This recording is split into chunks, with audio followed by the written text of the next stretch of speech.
Now, another offering from the Stand Up Talk Radio Network. Late Night in Hollywood. Late Night in Hollywood. Late Night in Hollywood. From Los Angeles, California, you're listening to Late Night in Hollywood with Ari Manis and Michael Lenoci. Hey guys, welcome to Late Night in Hollywood with your hosts Michael Lenoci and his sidekick Ari Manis. Are you stealing? You're stealing my words of every other episode. Obviously, you're the sidekick. No, that's why I just did it. I did it because I felt you were doing it wrong. The first three. How many episodes have we had? We've had 1, 2, 4. 3. We've had 4. Yeah, you've messed up the first 4. So I was like, hey, Ari, as manager and general manager and, part owner of this podcast, I had to fire you as the intro dude and take over as the position. And I was like, Jonny, our guest, heard me tell you that you got to do it this week. He's making that up. He just made that. He didn't say you got it. I said, hey, I'm doing it this week. I was like, I'll give permission to my little guy. No. Before this even started, even the couple days before, I was like, hey, I'm gonna start doing it because I'm the more professional one on here that needs to do it, and you kept Mike Lenoci, the more professional one. Yeah, and you kept, are we doing bits right now? You're running through bits. You kept belittling me, and you try to put my self-esteem lower and make me feel like I'm not qualified to be on a podcast with you. And I feel like I'm sitting in between two Jewish mothers right now. As a person with a good heart, I felt, hey, let me show you how it's done, and that's why it's the Late Night in Hollywood with Michael Lenoci and the guy he's helping out, Ari Manis. Wow. I will say this. You are wearing a Dolphins hat. That 3-0 record has to be just giving you that confidence right now. It feels good. It feels like a beautiful 10 is tickling me. In inappropriate spots. And here's our guest. Sorry for not formally introducing. That's okay. I'll jump in. Yeah, just introduce yourself. Go ahead. Hi everyone. I'm name's Jonny Loquasto. Should I just keep the show going too? Yeah, do whatever. Do you want me to intro you guys again? You have full reign. How about this? How about we just give you can have the podcast, Jonny. How about we're a guest on yours? Why don't I? This couch is so comfortable. Why don't I lay down like I'm at a shrink's office and we could just talk about life? This thing is pretty big. Yeah. It was my parents. Fine. It was a hand-me-down. Really? Here in the Stand Up Talk studios. Yeah. Yeah. Right in the Stand Up Talks. It's a nice. I could tell it's a little worn in, like the edges here. You could tell a lot of people bumped in and like probably hurt their hips walking around corners. Well, that's actually when Ari was teething. He gets frustrated. Oh right, and chew on the corner. Of the couch. It's been in the family for a long time, at least 20 years. When he started coming, he was like, I can't stop talking. I gotta go over my bed. He was teething. I gotta chew the couch before I go to bed. And the first funny joke of the night was from me. Oh, your host, Michael Lenoci. The humble Michael Lenoci. Wow. All right. I had a cupcake. I called you guys Jew moms. That was kind of funny. I'm not anything close to that. You really sounded I'm like probably one. the closest. Yeah. Just look-wise, too. Yeah, look-wise. You look like an old You lady. sounded like a neurotic. Put on the pants that fit. Like you guys were kind of going Something back and about forth. me in white T-shirts looks good, huh? You look like a leader of a 50s sock hop gang right now with that white T-shirt. Whatever that means, don't know. But a sock hop game. Yeah. That's where the age difference shows. No, a sock hop gang, like in the 50s, the greasers. Hey, yo, what's up? It's Lenoci. You gonna come over here and mess with us or what? Nailed it. Completely nailed it. It's as if you walked out of the movie theater back in the 50s. I remember walking out of the movie theater after the Truman Show and being like, whoa, are we in the Truman Show? And then we went surfing. I think Ari just quit. Ari's walking I'm out of here. No, I heard something. He heard something. What? You all right? What? Jesus, what Thought the hell? the fan was on. I just ruined the podcast. He just panicked and left because he thought the fan was the fan. The fan in the bathroom. I didn't want it in the podcast. Does it blow ninja darts? Like, why would you be afraid that the fan was running? I wanted the sound to be perfect. Wow. Okay. For the fans out well, there. thank God. Yeah. You wanted no fan to be in the background for the fans out there. That's right. That's funny.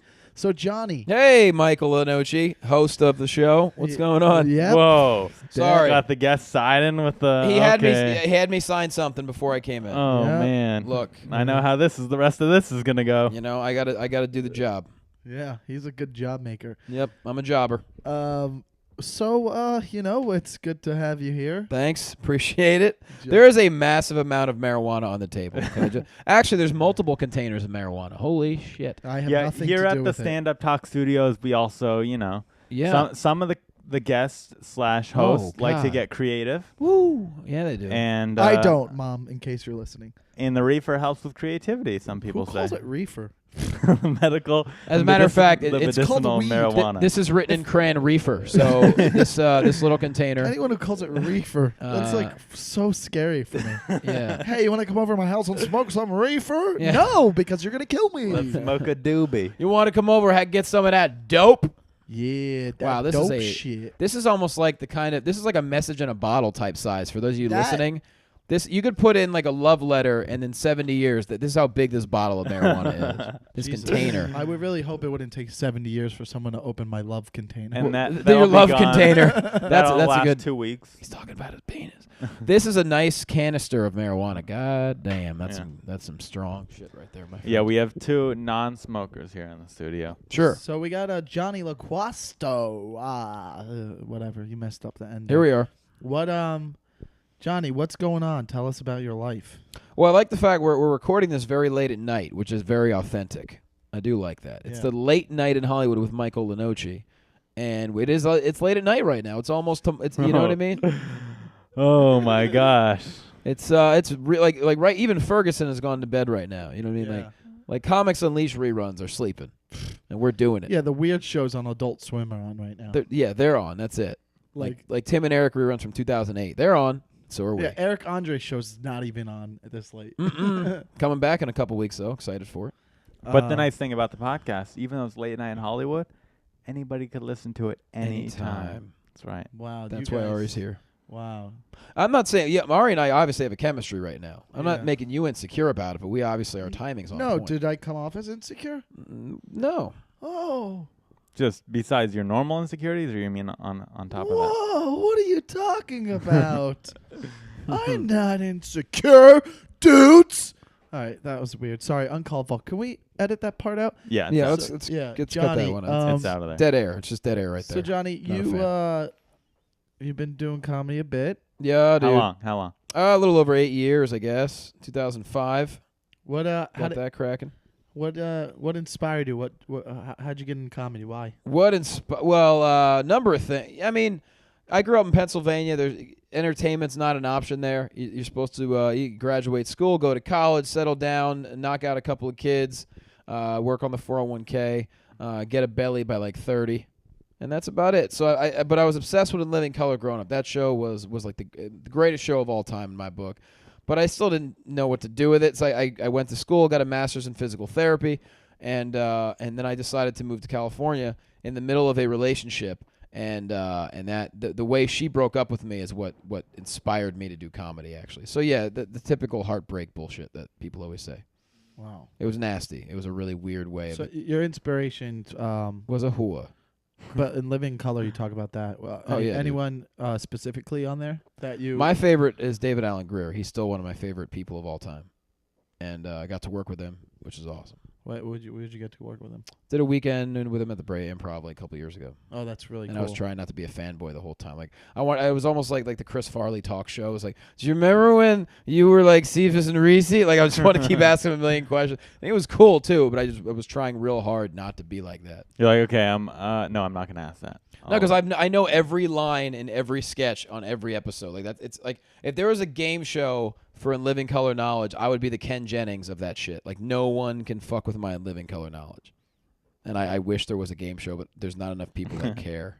I mean, yeah. I have the only thing I'm knowledgeable about, like what you just said, is 90s football and baseball. That's solid though.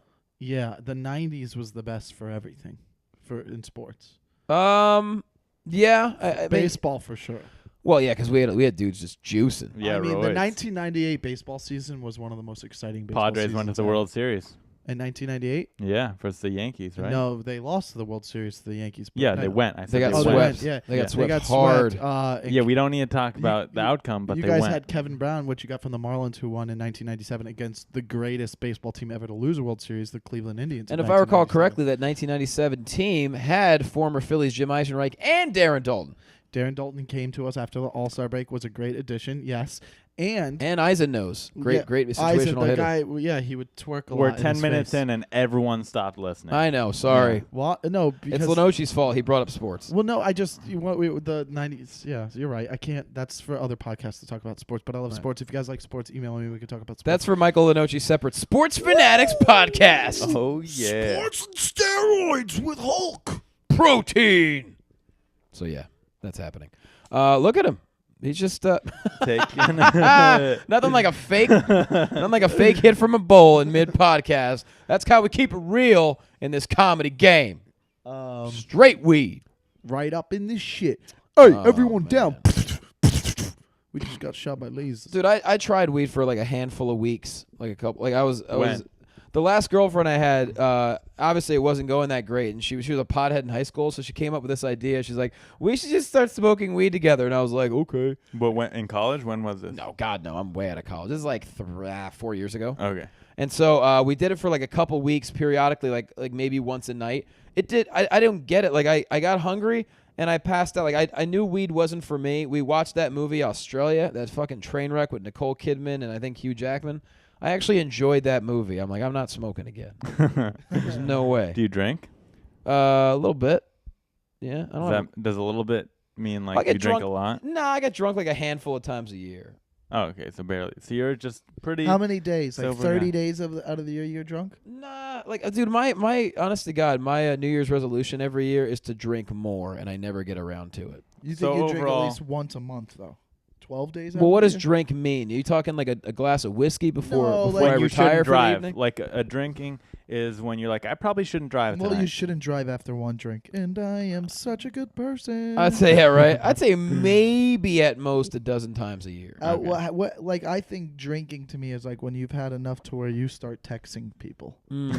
That's when you're Yeah. like, all right, he's drunk. Or you just go on Tinder, you just start message barrage. Don't even. Like, hey girl, like what Yeah. you doing? Yeah, I'm really good at Tinder. Are you? Yeah.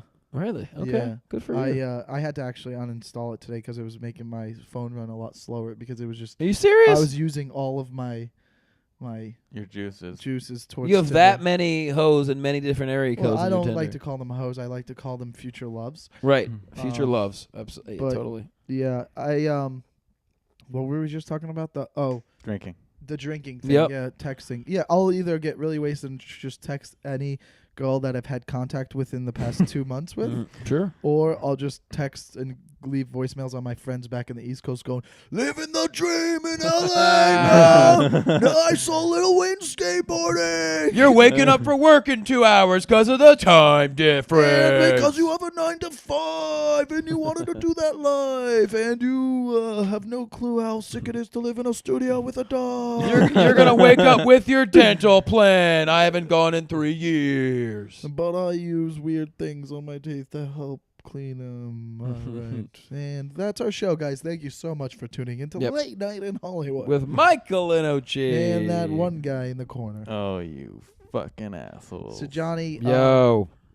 what else about comedy? Comedy? I don't know, man. Like, you guys will like this one, I think. Yeah, the reason. Okay, so I was trying to hang on to this relationship when I moved to California, and I was like, it was, you know, when your first girlfriend, everything, it's gonna last forever, and like it's your be all end all. That's kind of how it was for me. And I was like, oh Yeah. shit, if it's not good after 6 months, I'll move home. And I was like miserable. Like she was still at Penn State, and so like she started basically whoring it out on me and like telling me about it, which it was just weird. And I blame myself. Like, You're one of those nice guys, huh? yeah, but back then I was a real Right. pussy. I was such a mangina. Just like, a really nice guy. I mean, I can't Yeah. imagine that. Yeah. there was one weekend she hooked up with 2 different dudes, told me about it, and instead of like being like, you're out, I flew home 2 days later, which means the flight was expensive just to spend 2 days with her Right. in shitty northeastern Pennsylvania. That's how bad I was. Wow. I was 2 days away from deciding to not renew my lease out here and move home. My buddies that I moved with had given up on me. They're like, you're miserable. You're going to go back to Pennsylvania and be just awful. Just live a shitty life. And so I didn't know what to do. And I was like, I need a sign. And the next night, 11 p.m. Pacific, 2 a.m. Eastern, she was on an internship at Disney World, calls me up, drunk, which she didn't drink that often. And I was like, what's going on? She's like, oh, nothing. I'm on my way to the Best Western. I'm like, who are you going to the Best Western with? She goes, Kevin? I'm like, who the hell is Kevin? She goes, it's okay. He's a doctor from Alabama. I'm like, there's no doctors in Alabama, number one. She puts the phone in his hand, and like this Elvis impersonator is like, hey, man, I want to let you know I won't take advantage of her, man. I'm like, look, you just get off the phone. Like, this is ridiculous. I get on the phone with her, argue for a little bit. She hangs up on me like 6 times. I wake up in the morning. I call her up, or she calls me, and I'm like, what happened last night? She's like, you don't want to know. And like she hoarded up so bad, like she let him take naked pictures of her and shit. And like 2 days later, she found out that his wedding ring was in his pocket. And that's when I was like, you know what? I'm gonna start comedy. I'm staying in California. But the real question, did she send you those naked pics? Nah, they were on his phone. You know, Kevin. That story bothers me so much, and it has nothing to do with me. It hurts me. Dude, it really it hurts. The funny thing is after it happened, like that morning, because like I said, my roommates had given up on me. They assumed that I was not going to renew the lease. I remember when they were both awake, they were in the living room. I came downstairs. I'm like, hey guys, I'm staying in California. They were both like, and you know how like you expect your buddies to like ask you and just inquire. I go, hey guys, I'm staying in California. They go, cool. And I was like, don't you guys want to know why? And like they never asked. I told them like a couple months later. The silver lining though is about a year later I found out she got into some relationship and the guy gave her herpes. So bam, Karma's a bitch. Karma on that ass, everybody. You stupid bitch. Yeah, man. So you know that happened. You know, like when he tells that story, it like stirs some weird shit up inside of me that makes me feel like we've all been tough, man. broken. Yeah, you know what? His story makes me feel like, wait, was that my ex-girlfriend? I allowed it to happen though. I mean, I allowed her to. I could have cut it off when I went to California, but I was like, no, this is important. This one's different. This is the distance relationship that's gonna work. It's the first one I ever had in my life. The first get it. girlfriend ever. It's like whether you're a girl or guy, the first relationship in your life, you think that's it. Right? No, everyone does it. You know? Oh man, I was date banging a girl in college. You were date banging? Yeah, like we were Date never banging. boyfriend girlfriend, but we were date banging for a while. Sure. Like, oh yeah, we're something more than just banging. You were DBing her. She had like this boyfriend for so many years that was in college too. She would always go back to him, and what a fucking loser I was. Come on, man. Yeah, if you're a girl out there, just stop being that way. Or just, if you're a dude out there, you know what I mean? Just keep playing Madden. Keep playing those franchises through those years, man. I did, man. I think I got to 12 years in my franchise. Solid. A lot of Super Bowls. Yeah, like 3 or 4 or 5 or 6 or 7. I always loved drafting. My favorite thing was drafting a mobile white quarterback. Like I waited for that special guy in the draft of my franchise. So good. Just that totally unrealistic. Oh, now I guess it's more realistic now. Yeah. But like the 6'4" fast white guy, I'm like, that's my number one draft. I'll pick. never forget Sean Springs. He was my running back for the Miami Dolphins. This is like 2002 to 2012. This is not the corner Sean. We're talking about this fake is Sean. a fake Sean We're back on Springs. sports again. Damn it. He happen? had like over 10,000 yards rushing in like 4 years. Because there was football on tonight. That's why this is happening. Monday Night Football. Well, the Raiders played. And the Dolphins are 3-0 for the first time since 2002. Yeah. And that makes me excited. Now this podcast won't be fun to listen to a year from now. Yes, it will, because they'll be like, oh, I remember that time. When the Dolphins finish 3-13, it'd be pretty goddamn funny to listen to this episode. Well, they'll also listen to this and be like, wow, now I understand why he killed himself. Yeah, that's true. Yeah, man. So yeah, I mean, heartbreak, man. We all go through it, and you got to make something out of it. And the funny thing is, her mom. I didn't talk to her for years. Her mom found me on MySpace in like 2008, and so her and I met up for like dinner over Christmas, and that's when she told me about the herpes thing, and I was just like, okay. Imagine when her mom told her that she told that to you. She's like, why did you tell him that? Well, yeah, because her mom Why would you knew, say because like that? she had to go to the doctor and stuff, and like so. The parents know, and when she told me, I was like, I don't know what you want me to say right now. She's like, well, I'll be honest, I deserved it. And I was like, cool, I'm glad you realized that. Like, I didn't know what else to say. But we're friends now and stuff, and I hope she doesn't listen to this because, I hope she does. Yeah. And then I hope she contacts me. It's Michael Lenoci. Michael You'll find me Lenoci. on Facebook and messages me and be like, wow, you don't even know me and you think I'm a cunt whore? Yeah, I do. Sorry for using the C word. Every girl that's ever listened to this. My bad. I'll never use it again. And if you fall in love with me, I would never use it towards you. Sorry for using that word. Right. Anyways, but whatever. I mean, but now you're in comedy. You've been doing it for 8 years. Doing it. You're a hard worker. And that is because you have another side to you. You have a professional job. Mm-hmm. What do you do? Well, I sell marijuana to Ari. No. You make a lot of money then. Yeah, buddy. I bring over them canisters. I have a master's in physical therapy, man. So I still do that. Work in a hospital. Work with sick old people, and then I go tell jokes and shit and do that life. It's a lot of time management. So guys. if one thing I feel like a lot of comedians, especially starting out, they always say, "Man, I just gotta quit my job and focus on comedy." I think full that time. What would you say get to it. them? I get it, and some people can do it. The thing is, though, if you do, then you just got to make sure you can live. That's the thing. Yeah. And you need life experience to be able to write about stuff. And Right. so the fact that I work, the fact that I'm in a hospital working with everywhere from cancer patients to ICU to orthopedics. I mean, I see so much. This weekend, I was walking this old Hispanic lady. I work in a hospital. It's mostly Spanish speaking, which is great. And so I'm walking this old lady to the bathroom, and I'm behind her because she's very unsteady. She's using the walker. I'm kind of behind her, and at one point she stops and she turns around. She sees me right behind her and literally throws her ass into my crotch and then winks at me. And I'm like, "Oh, you little Jezebel." Do you ever get that by some good-looking girls from the job? Oh, dude, we have some cute nurses, but the hospital I'm at is not. I'm not in LA.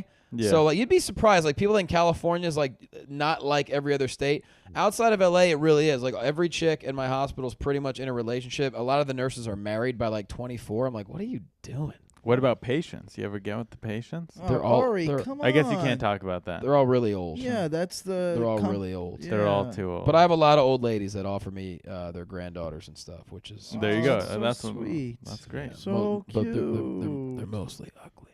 Well, that's horrible. Yeah, what are you gonna do though? But yeah, it's great. I mean, it's fun, man. I mean, it's a good experience, and I'm grateful for it. And like I said, so shit happens that dementia makes you. I have a theory that we lie from ages 7 to 85. The only time we're honest is 7 and younger, or 85 and older. And I deal with the 85 and older demented crowd, and they just do whatever comes to mind. And for example, the crotch thrusting, I'll never forget it.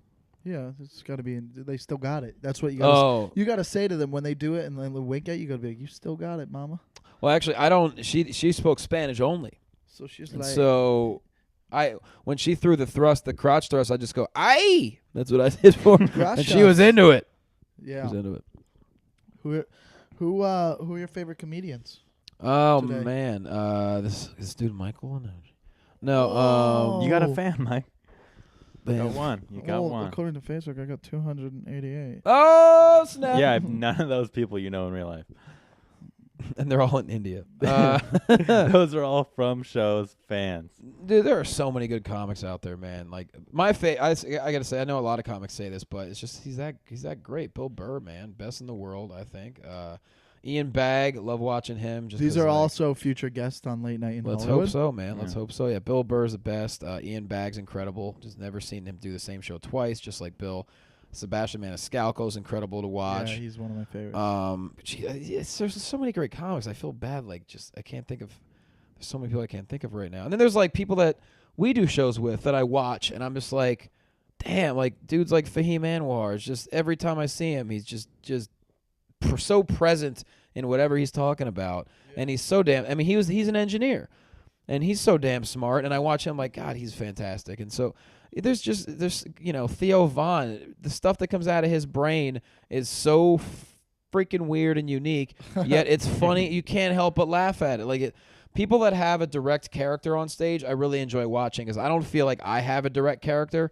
I'm just like a dude that you'd be friends with. So I appreciate the people that have direct characters on stage because that's fun for me to watch. Yeah, Theo, man, he said something tonight when we saw him. He was like, "It was like watching a million babies eat cookies." Yeah, it's just his analogies are so out there, and that's the beautiful thing about comedy. There's no right way or wrong way to do it. I know there's labels out there. There's alternative or there's club comedy, but it's whatever, man. And there's people that cross over, one of my To the best dark friends. side. Yeah, to the dark side, which is comedy in general. But one of my best friends who's no longer with us, Angelo Bowers, he literally would make anybody laugh. It didn't matter what room he did, whether it was mainstream, club, alternative. He was just that funny and that likable that everyone loved him. Or a comic like Kyle Kinane. Doesn't matter where he's at. People are going to love him because he's that good. And that's the cool thing about comedy, is just having the confidence to get in front of people and being yourself or whatever the hell works. You know, I'm still trying to figure that shit out. So, yeah, man. Here we are. Here we are living Late night in Hollywood, everybody. Do you ever, like tonight, I did a couple spots, and I was in a sad mood. Why? I don't know. I just, sometimes you get sad. Do you want to lay down? And well, I don't want to lay down, but I just want to ask you maybe, like, how do you... What's up? This is what I think is, like, another thing. Like, this is why comedy takes decades. Mm-hmm. Like, I was in a sad... I've been sad before and then gone and done a show, and then it was good, and then I felt better. Good. But tonight, both times, I brought that energy with me on stage. And dude, that's the worst. Yeah, and I didn't care to just... I didn't care to have fun. Like, usually I'm always like, let's just have fun. Who cares? Let's be silly Michael up there and have fun. Be silly, goofy. Tonight, I was just like, nah, man, this is how I feel right now. And I was just like, I don't know why I did it, but I was just like both sets I started, I go, what's up, guys? Mm-hmm. That's exactly like you. I never usually get on stage and go, "What's up, guys?" No, don't you usually pick a fight with someone prior to your set even beginning? And that kind of just that's the direction of it. And like I was just, I don't know, I think that's another skill in itself, is being able to always be able to turn it on no matter what the situation is. I think everyone's done that. I think everyone's been in a shitty mood. And dude, it's palpable. Like you feel it before, during, and after your set. When you go up in a bad mood, in a bad space, it resonates with everybody. And some people can make it. Some people that are complainer comics, they can get away with it anyway because they're always in a bad mood. But like, you're right, and that shit, it just makes you feel worse. You get up, you're like, oh, good, now I suck at this too. Like it's the worst. Like you already feel bad about yourself, then you get up and you're a piss pants when you really have nothing to be upset about. You're like, I'm doing stand-up comedy. I could be in a desk or whatever, in a cubicle. In a desk would be crazy. In a desk, it's like you're cut up into pieces. You could be in a massive desk in a tiny world. No, I get what you're saying, but yeah, I think that's a skill. Like, and there's times when I have been in a bad mood or felt sad, and then I've gone on stage and the night's great. I feel better now. Sure. And I don't bring it on stage, but it's so weird to like I've been doing comedy the longest I've ever been doing it. Today, you know what I mean? You're always getting better. So then why did I do that? And it was just so weird. It's a mental thing. What I try to do is when I was in those spaces where I'm pissed off in a bad mood, you think of something right before you go on stage. Think of something that makes you laugh, whether it's a YouTube video or like something else, and then go up and overdo like the smiling. Like I'm not a smiler. I have like an hour-long procedural NCIS face. And I accept that. I don't have a face or a look necessarily for comedy. So, like, I go up and I smile a lot more. And I was like, oh, shit, this works. You know what I mean? And so, like, that's just what I do. I'm not saying what I do is right. And then I think it's something funny. Like, for a while, the thing that made me laugh before I went on stage, there's a show on the BBC. It was called the Mitchell and Webb Look. I don't know if you've ever heard of it. And it's basically a sketch show. These two really funny. Everything in the BBC is awesome. And so it was called Sir Digby Chicken Caesar. And it was a sketch about these two homeless guys that were so whacked out of their minds, they thought a nemesis was out to get them. And so the sketch basically made them look like detectives/superheroes when all they really did was just steal from people and, like, grab as much alcohol as they could. And, like, they had a little theme song. And it was just them doing it with their mouth. And, like, it was all, like, kind of a POV style camera. Yeah. And it was this guy, Sir Digby Chicken Caesar, and his sidekick, Ginger. And they would just run around. Sidekick. Yeah. Nope. Oh, son you of a bitch. Dickhead. And so, like, you watch that sketch, and it's just funny. And it just puts you in a good mood. And so that's the thing that trick that I do. Yeah. Well, because when you watch all these great comics, you've never seen them come on. Like, I would never see Sebastian come on stage. But, oh, well, what a shitty day. but Sebastian... But that's Sebastian's character, though. He kind of gets on stage like, it's been a rough day. But that's his thing. Yeah, so it doesn't matter if he's in a good mood. But you could never see Chris D'Elia come on stage and be like, oh, what a fucking shitty right. mood. Well, Chris, you know what I mean? And he just knows, even if he is in a shitty mood, he knows how to turn it on. He turns it on. And be funny. Or like Gerard. You're never going to see... Gerard will say, well, I'm kind of sad. Number one, like, Gerard and Chris are bad examples. Neither one of them are ever in a shitty... I mean, Chris has no reason to be in a shitty mood. He's got a lot of cool stuff happening. And Gerard really is really never in a bad mood. Like But Gerard listen, is one of the he's more. human. Both of them He's are human. Both of them are human. They're human, and but they do but, get sad. But Gerard is also one of the most Maybe. grateful. One of the most grateful people I've ever met, let alone comic. He's an angel. He is. He really is. Sometimes I get the opposite feeling where, for example, I did the Ontario Improv recently. Humble brag. And great show, right? More humble brag. Great show. Jesus. So you get this high from the show because you're doing well, but then you're driving home and you're just alone in your car and you're completely silent. So you go from like, oh man, that was awesome, and then you're like, oh, now I'm just Baby, by come myself. back. I like driving Alone. alone. I kind of like it because you get Spotify Premium. See, I know what you're Man. talking about because I would Yeah. drive from San Diego from doing sold out shows at Yeah. like the ACC. In front Yeah, of you have 300 this insane. What if we Humble just start, brag. we start one-upping each other? Oh, yeah, me Man. too. One time I did the show in front of 500 people. I'll sold tell you out. what, man, And I I did killed it. I Had did a couple this of theater applause show, breaks. and then it's by myself. You know that when I did Pabst Theater in April in front of 1,000 people, I know lonely. Yeah. No, it's so funny. It's true.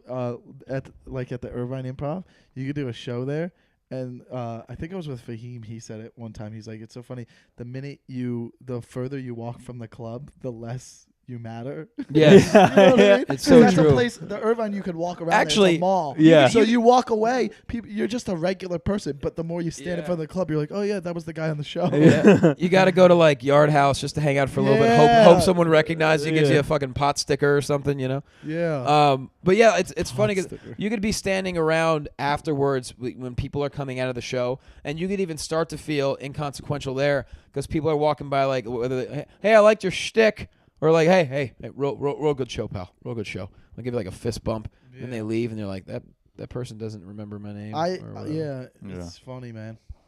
But we do this. You for, have lots of potential, son. Oh, thanks, man. yeah. Oh yeah.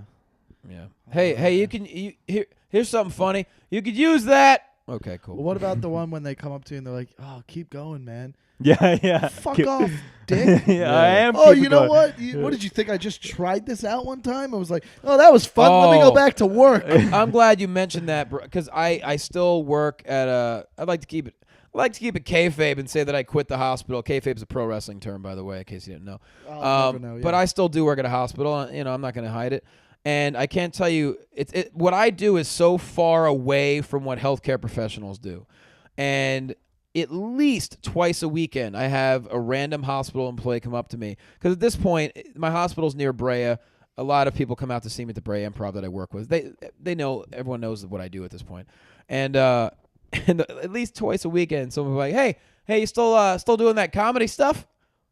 Nah. Wait, really? Yeah, swear to God. Oh man. Like they just don't, and I can't expect them to get it because like I don't understand the first thing about stock trading, like you know what I mean. So I understand that, and plus let's be honest, I think 90% of people that find out that any one of us do comedy, they think it's probably just a phase anyway. Yeah, absolutely. true. So like when they ask you, they're like, hey, you still doing that comedy stuff? It's like, nah, man, grew out of that shit. But Yeah, thanks for 8 asking. years now. I realize after 8 years, that's not for me. Exactly. Yeah. It's like, man, I'm just getting these benefits. Is your family supportive?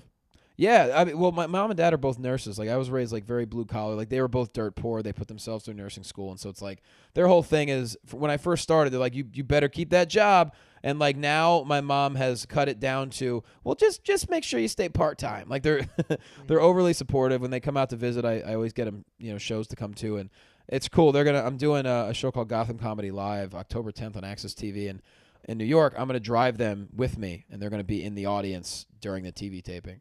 And they're like super pumped about that. That's great. That's so awesome. It's gonna be a late night for them. We'll keep them up late. Johnny just one-upped both of us. I didn't mean to. No, I didn't mean to Just one up, kidding. but I I'm want to promote No, that's Access because great. Access Absolutely. TV's been really good to me. I hosted Access Live on that show on that network for 3 months, and they're putting me on Gotham Live, and so. And what else? You have a couple other things that you do on this. You have your own podcast, don't you? Yeah, I talk a lot of pro wrestling. Steel Chair Slamcast on iTunes, and I have a film coming out called The Thumb Wrestler. It's a parody of The Wrestler. You can go to thethumbwrestler.com. Trying to raise money for a pediatric cancer foundation called Angel 34. So go to thethumbwrestler.com. You can click on the Indiegogo. You can learn all about the film, and hopefully it'll be out. It's been over a year now I've been working on it, so we're getting there with it. But Good shit, man. yeah, man. And then you got upcoming show. You'll be in. When's this going up? Will this go up before the soon. weekend? Yes. Will it be up before the weekend? Yes. Okay, well, this weekend, if you're in San Diego, American Comedy Company, I'm opening for one of my really good buddies, Adam Ray. He's in the movie The Heat. He's hilarious. I feel like between me and him doing shows, I think every 90s reference will be covered. That's funny. I don't think any 90s or 80s reference will go unturned, or even possibly Hey, early guys. 2000 reference will be unturned What's between your the two Adam of us. Ray impression? Do you have an Adam Ray impression? My Adam Ray impression was probably him doing Tony Danza. Would probably be my Adam, because I love I love doing the Tony Danza impression anyway. But no, man, it's gonna be. I'm so excited. I've never been. It's so cool to get a weekend at a club, because it's not easy to get. No. Especially where you don't have to fly somewhere. So an American Comedy Company is such a first class club. I'm really grateful to be doing this weekend. I cannot wait to do it, and hanging out with Adam is just gonna be a blast. We're gonna just do some stupid shit. So there you guys have it. Check out the thumbwrestler.com. Go to American Comedy Company this weekend. Any website, Twitter, anything like that you want people to follow? Sure. At Jquasto, JQUASTO, and then jlocomedy.com. I got a bunch of stuff on there. And other than that, I mean, this is fun hanging out with you guys, man. Yeah. Even after we're done recording, do you want to maybe hang out with me? I'm gonna bake some.